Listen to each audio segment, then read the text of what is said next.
Hello everyone, आज आपण मूग डाळीपासून ढोकळा कसा बनवायचा ते बघणार आहोत। जसा बेसनापासून ढोकळा बनवून तयार होतो अगदी तसाच ढोकळा हा मूग डाळीपासून तयार होतो, दिसायला सुद्धा आणि खायला सुद्धा।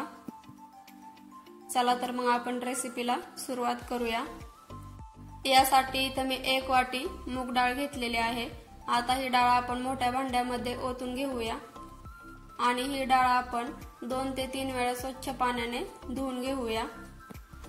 ही डाळ 2 ते 3 मिनिट आपण अशा हाताने चोळून घ्यायची आहे, जेणेकरून यामध्ये थोडीफार काही घाण किंवा धूळ असेल ती पाण्यावरती तरंगली जाते।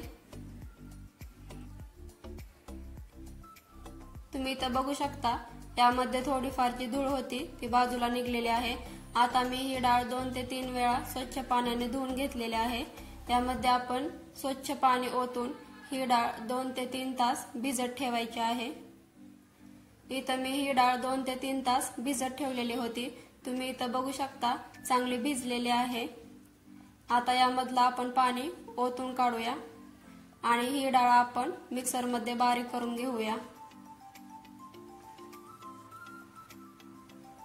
आता आपण यामध्ये 2 ते 3 हिरव्या मिरच्या टाकायच्या आहेत आणि थोडेसे आल्याचे तुकडे। आता याची आपण पेस्ट तयार करून घेऊया। तुम्ही इथे बघू शकता मी याची पेस्ट तयार करून घेतलेली आहे। ही पेस्ट आपण एका भांड्यामध्ये काढून घेऊया।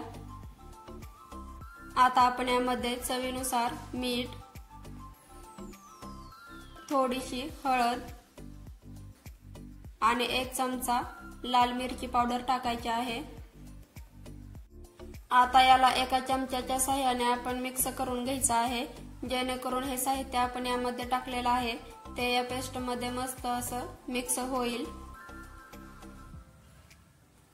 तुम्ही यामध्ये साखर आणि लिंबाचा रस देखील टाकून घेऊ शकता। इथं मी याला मिक्स करून घेतलेला आहे। आता आपण यामध्ये इनो टाकून घेऊया। इथं मी इनो वापरलेला आहे, तुम्ही याऐवजी खाण्याचा सोडा देखील वापरू शकता।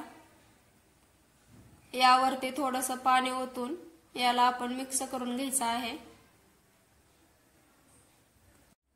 तुमच्याकडे जर इनो किंवा खाण्याचा सोडा नसेल तर तुम्ही हे पीठ अर्धा किंवा 1 तासासाठी मुरण्यासाठी ठेवू शकता, जेणेकरून ढोकळा एकदम टम्म फुगतो आणि मस्त असा जाळीदार बनतो। हे पीठ आपण एका भांड्यामध्ये ओतून घेऊया। ज्या भांड्यामध्ये आपण ढोकळा बनवणार आहोत त्याला खालून तेल लावायचं आहे, जेणेकरून ढोकळा तयार झाल्यावरती तो सहज भांड्यापासून बाजूला होतो। इथं मी हे पीठ या भांड्यामध्ये ओतून घेतलेलं आहे। आता आपण हा ढोकळा तयार करून घेऊया। यासाठी इथं कढईमध्ये मी पाणी गरम करून घेतलेलं आहे। आता आपण यामध्ये एक स्टँड ठेवून घेऊया आणि ज्या भांड्यामध्ये आपण बॅटर ओतून घेतलेला आहे ते भांडं आपण यावरती ठेवून घेऊया। हा ढोकळा वाफवण्यासाठी आपण यावरती एक ताट ठेवून घ्यायचा आहे।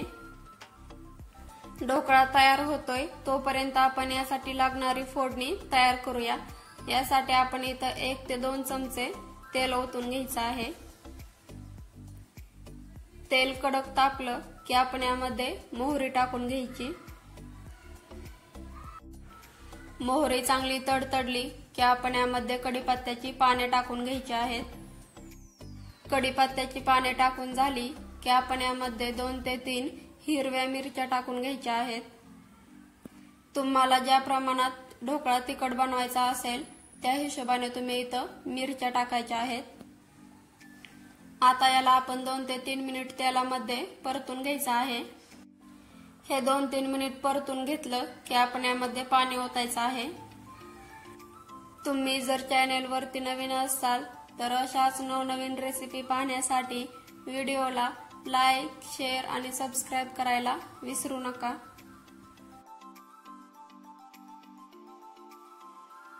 आता आपण यामध्ये 1 चमचा साखर टाकून घ्यायची।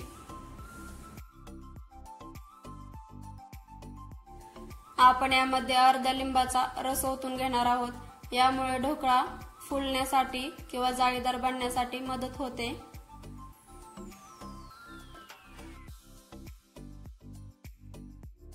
ढोकळ्यासाठी लागणारी फोडणी इथं तयार आहे। आता आपण ढोकळा चेक करूया शिजला आहे की नाही ते।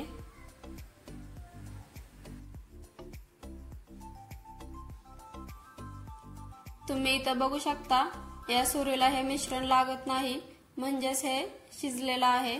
आता आपण हा ढोकळा काढून घेऊया। एका सुरीच्या साहाय्याने ढोकळ्याच्या कडा मोकळ्या करून घ्यायच्या आहेत। आता आपण याला एका ताटामध्ये काढून घेऊया। तुम्ही इथं बघू शकता हा ढोकळा मी या ताटामध्ये काढून घेतलेला आहे। आता याला आपण पलटून घेऊया आणि चाकूच्या मदतीने आपण याला कट करून घेऊ। जर तुम्हाला ढोकळा खावासा वाटत असेल आणि घरामध्ये बेसन पीठ नसेल तर तुम्ही अशा पद्धतीने मुगाचा ढोकळा बनवून खाऊ शकता। एकदम जाळीदार बनतो। तुम्ही इथं बघू शकता मी हा ढोकळा कट करून घेतलेला आहे। आता आपण जी फोडणी तयार केली होती ती आपण यावरतून ओतून घेऊया। इथं मी फोडणी ओतलेली आहे। फोडणी ओतण्याचं मेन कारण म्हणजे जर आपण यावरती फोडणी ओतली तर हा ढोकळा जाळीदार बनण्यासाठी मदत होते। तुम्ही इथं बघू शकता ढोकळा किती जाळीदार बनलेला आहे। इथं आपला ढोकळा खाण्यासाठी तयार आहे। मुगाच्या डाळीचा ढोकळा बनवण्याची माझी ही पद्धत तुम्हाला कशी वाटली ते कमेंट मध्ये नक्की सांगा। तुम्ही पण घरी नक्की बनवा। आपण जसा बाजारातून विकत ढोकळा आणतो अगदी तसाच ढोकळा आपला घरीच बनवून तयार आहे। तुम्ही इथं बघू शकता किती जाळीदार ढोकळा बनलेला आहे। चला तर मग भेटूया अशाच एखाद्या मस्त रेसिपी सोबत।